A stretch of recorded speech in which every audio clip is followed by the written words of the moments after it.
Welcome back, everybody. Today is going to be another episode where we don't really implement any functionality, but we rather take care of the health of our project and we clean up a few things. And there will be one optimization that we do regarding images because it's so easy to. But essentially, let's just go ahead and get started, and I'll just kind of go through my checklist that I essentially slowly add items on as I rewatch the videos, and I'm like, oh, that could be this, that could be that, etc. And the stuff that I noticed that just can be better, okay? So, first thing, in the previous episode, we've added the thumbnails, and I actually forgot to put the seed of the videos, right? So, before we go on to add the seeded videos, what I want to take care of is the generation of the thumbnail. So previously you've seen that in the video editing background service, the images that we spit out, they were actually quite big in size. So I did a little bit of Googling around, basically what's the best image format for the web, and it turns out it's JPEG, right? So JPEG offers the smallest size, but it has to do something with compression. So if when you compress, you lose quality, and when you decompress, you can't basically have the same quality image, right? So PNG is different in that sense. PNG offers way more quality retention, but it occupies more size. So this is why we're seeing so much traffic consumed by just displaying the thumbnails, right? So what we're going to do is instead of where we generate the file path, instead of PNG, we're gonna use JPEG, okay? Another thing that I want to do is I also want to validate that the thumbnails get created. So you see here how we basically check, did the video get created? Why do we not check if the thumbnail is created, right? So same thing here. And regarding the temporary video exists, this is now more of a temporary file exists, right? So this is just about lining up to the correct, directory and stuff like that. So that's what the video manager is about. So temporary file exists. Here we want to say output converted, output thumbnail name, fmpeg failed to generate thumbnail. Okay, now let's get rid of the rest. So again, this is something that we should see here, and the logger should catch it and delete the temporary video from the input. And here what we want to do is we want to actually no, not yet, I'm thinking a little bit too ahead, is regarding to, do we want to clean up the converted stuff, etc. This is something that we probably want to do at the catch stage. So let's go ahead and again, because we're sort of dealing in the space of files now, let's go ahead and say delete temporary file, and we will just make sure to implement that same check here. File exists, so it doesn't explode, right? And the temporary file, the stuff that we are going to provide here is the converted name. Let's put this here, and the thumbnail name. And let's see if it's something that we can actually take out of the scope of the try. So these are all pretty much very safe operations, so we can take them out of the try and put them here. We can wrap this all in another try just in case. I think I will leave it for now. But yeah, so what this will do is essentially just let us clean up anything that potentially, I mean, if we create the video but the thumbnail doesn't exist, but if the thumbnail was created but the video through, it's kind of like vice versa. Just clean up everything that we might have been able to create, okay, if something fails in the process, right? So next thing, my problem was with this environment variable. As I was kind of looking at it here, this I wanted to get rid of it, right? So I want to just go ahead, yank this environment variable out, and this working directory isn't really needed because we're really providing full paths in our input and input path, output converted, and output thumbnail path. All of these really contain the full paths on disk where this file should be read from and where this file is going to be created and stuff like that. So let's go ahead and get rid of the working directory. So we're going to go in here and let's just make this private. We're going to go back here. We're going to delete the working directory. And for ffmpeg, again, this is something, let's make this public string, and this is ffmpeg path. And again, this is something we evaluate to. Let's grab this, put this here. And once we go into production, or more closer towards production, this stuff is going to change, because in production, we might have it in a different folder. It's going to be probably somewhere in a Linux environment, stuff like that, right? Or it might be a command in its own, but yeah. Here we want to use the ffmpeg path, so video manager, ffmpeg path. And this should be pretty much it regarding what we want to do in the video editing service. So primarily just wanted to yank that environment variable out and just take care of some edge cases that could potentially be happening, right? So moving on to the front end, let's go ahead and recreate some of those samples that we can then basically keep as seeds, right? So let's go ahead and create a submission. I'll upload a couple of videos. So let's do backwards roll. This will be submission 1. Save. Should be good. Let's do another one. Let's do another backwards roll. It's a popular one, actually. Let's just call this 2. Okay, and save. Cool. So let's see what we got here. So we got a couple of videos, so let's just double check that if we go to the backwards roll, the stuff is here, right? All good. So coming back here, let's go ahead and just rename these a little bit, right? So 1.jpg, 2.jpg, it doesn't really matter what they are right now, because what we're really concerned with is just keeping them as samples for now, so it's a little bit easier to work with them. All right, so instead of this, what I'm gonna do is I'm gonna create a new video, video link. For now, it's going to be this. This is again something that we'll need to sort once we start using the bucket. And thumb link, this is going to be 1.jpg. 1.mp4. Cool. Okay, let's copy this, put this here, and we'll replace the ones with 2s. Cool. Another thing regarding the video is this integer and the base model that we have with the potential of deleting, keeping tracks of delete and stuff like that. So this is something that I want to include. So let's go ahead and turn this actually into a base model with an integer. So we don't actually need that ID anymore, and we can actually benefit of seeing if this video is deleted, or maybe if we want, you know, for future cases, I don't know, if somebody uploads child porn, we don't want to delete evidence that has ever existed in case we want to take legal action or something like that, right? So, I mean, I'm just gonna say, I'm gonna go to the extreme of why we might want something like this, okay? So, that's why it's there.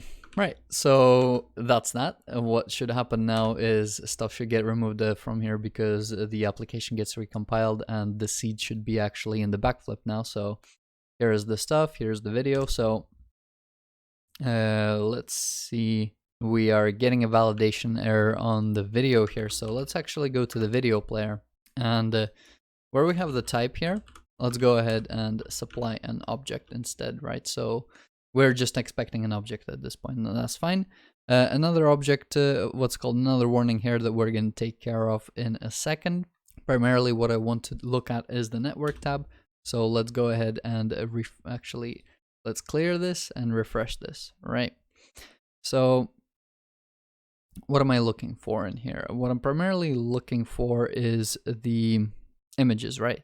So at the moment you can see the images are actually a lot smaller with the JPEG extension. So that's 24 kilobytes, right? As opposed to, let's actually, when we play the video, that's going to be like 800 kilobytes. If we play another, that's 600 kilobytes, right? So this is where the primary saving comes from, without having to like preload the video, but rather still displaying something on the screen, okay? Another thing that we can actually take a quick care of from these video players is something a Safari.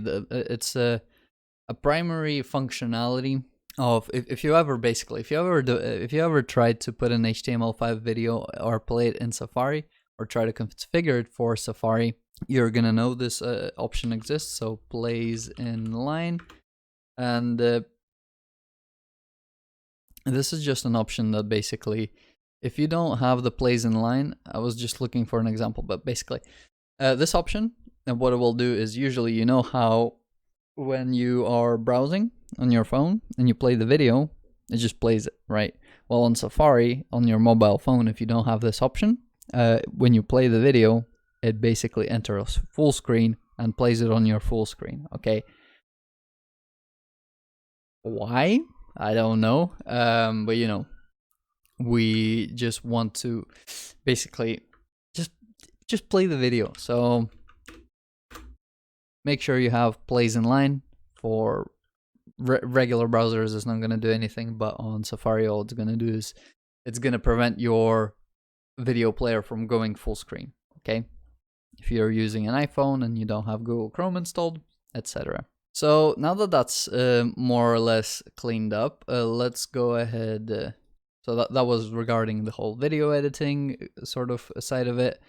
The next couple of opportunities to clean up that I want to take are in the, what's it called?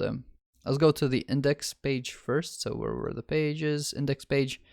It's this V button. So let's go ahead and sort the key out. We can pretty much just use the title and the ID. So let's go ahead, bind the key. I think dropping this down to a new line will be worth it. Again, as I said, in the future, these might be cards, but I just want to get rid of the warning in the console, so it doesn't keep giving us anxiety attacks or whatever. It's like, oh, my application's erroring. What do you? Fret not. So that's the title, and then we want item.id. Okay, and that should do us for the index part. Now, I think this will be more on the harder side of this part of the tutorial. Is we are going to upgrade our npm packages. Okay, so the JavaScript world is moving fast, and when I started this tutorial series, there was a module called Nuxt.env, and it's basically to support environment variable files. Since then, there has been two major I think it's two minor versions, and in I think it's 2.13 that the .env got integrated into Nuxt. So we're just gonna upgrade to that version, and we're gonna see how to basically bring in an .env file and how to use it. Okay, so here we're gonna get our terminal up. Let's go ahead and stop the application. I'm gonna go ahead and clear this, and the first thing that we want to do is we kind of want to find out what packages do we currently have, right? So let's go ahead and do npm list, and this should just list the packages that we're currently having, or currently have. So at the moment we have a couple, so this might take a while, maybe, yeah. So there we go. So you can see you got the whole list, and these are all the packages that we're currently using. So we won't be upgrading all of these packages individually. What we want to do is we want to specify depth 0, okay? And what this will do is it will just grab the root packages for us that we're using. So if we're gonna look at package.json. Drop this down a little bit. Here where we have the dependencies of Nuxt, Nuxtjs, Axios, and Verify. Here we can see what package versions I'm using and you can compare them to yours. If you're on newer packages, you may not need to do this upgrade. I need to do this, so I've gone through this already, and I just wanted to make sure that I included this in the series and I show you how to upgrade your npm packages. So next thing, what we can do, and as we can run npm outdated, and this is just going to gather information about your packages, and it's just going to say what do you currently have, what's wanted, and what's latest, right? So obviously JavaScript land, you want the latest for some reason, so that's what we're going to do. We're just gonna go ahead and update to the latest packages, right? So npm update, and then we do -- save. I think there is like a / save dev for your dev dependencies, but again, I'm gonna leave all the information about .env and how to upgrade your npm packages in the description. So again, this is something that you don't do every day. So for me, I don't remember some of this stuff.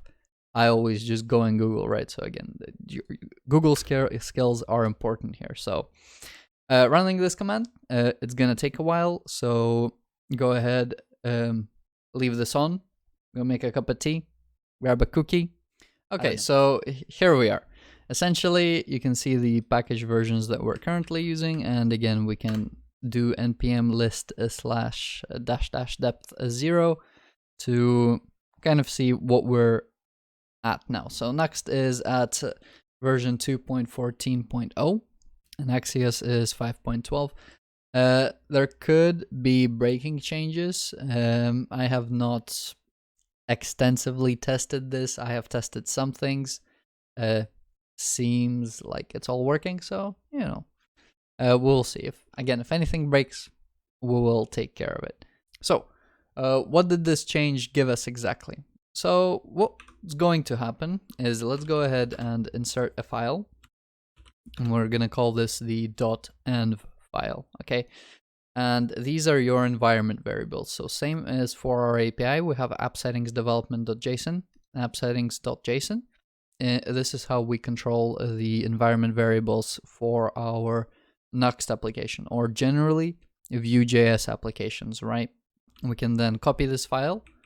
Let's remove the copy part, and .env.production. Okay, and that's how it works, right?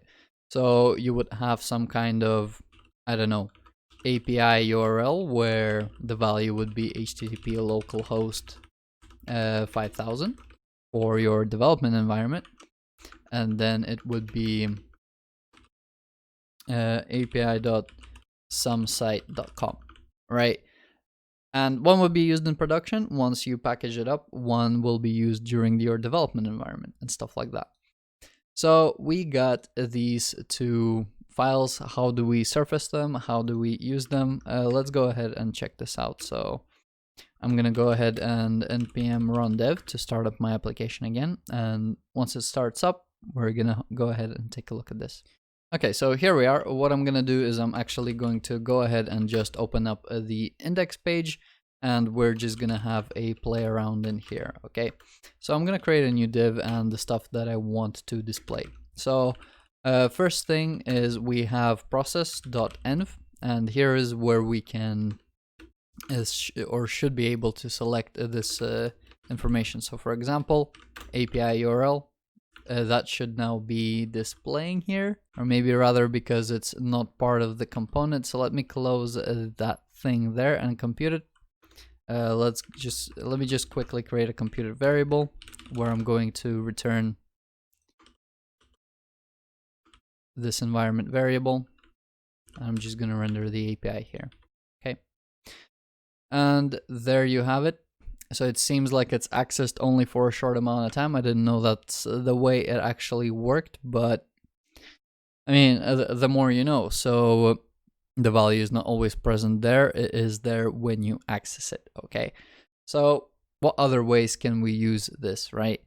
I mean, you probably didn't have this question. I mean, that could have been pretty much it. Oh, okay, so our environment variables live in here. It's just a key value store. And I mean, this is how you access the key, right? I mean, pretty simple, end of story. No, right? It's part 2 to the story, where in your next configuration, this is where if you have stuff like API keys, usually because the spot just goes on the front end, and if you have any secret keys, you can't put them there because they're exposed to the front end. You're essentially leaking secret information there. So what the next configuration lets you do is it basically says, right, what configuration is for your client side, what configuration is for your server side, and at this point, what it will do once the server side compiles, that's when it's gonna like encrypt it and make sure it's stored securely and stuff like that. So these are all the changes that are introduced in 2.13, and again, the article is gonna be in the description. If you're already on 2.13 and you don't really care about this, just, you know, I mean, I guess let's proceed so I don't waste too much of your time. And we're just going to add public runtime configuration. It's probably config rather than configuration. So let's go ahead and test this out, right? So we're just gonna say test API process.env and API URL, and I mean, it's pretty much the same thing. So now in the index, instead of creating our variable here, what we can do is go ahead and access it through the config like this. So let's go ahead, give this a refresh. Maybe this will crash and burn. So we're not getting anything, so I probably misspelled this. Let's go ahead and try runtime configuration. Wait for this to recompile again. Okay.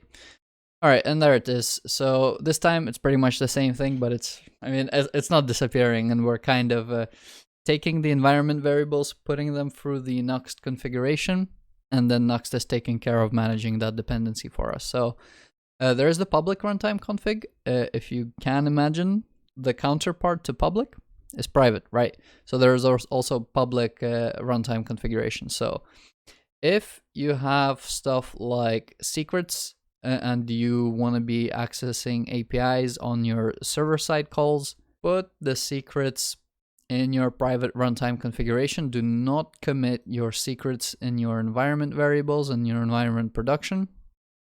I would still argue that server-side rendering shouldn't have any secrets at all. However, it's not a real backend, but maybe you want to call some kind of secret API, right? So there is that aspect to it. So this is for your own use case to decide, do you need some kind of secret storage? If that is the case, you might want to check the description and read the articles, okay?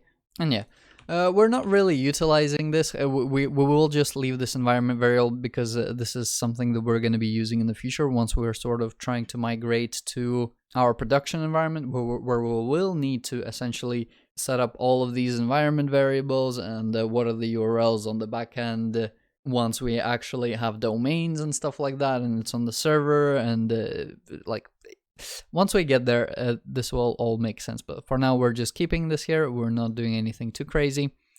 And last thing to kind of round up this episode, we always get to round up a little bit, right? There was an issue. Well, maybe not so much of an issue. It was a minor discomfort, I'd say. So when we submit a video, you can see this padding turned up, and that's because we have multiple v-contents. But you know, what's it called?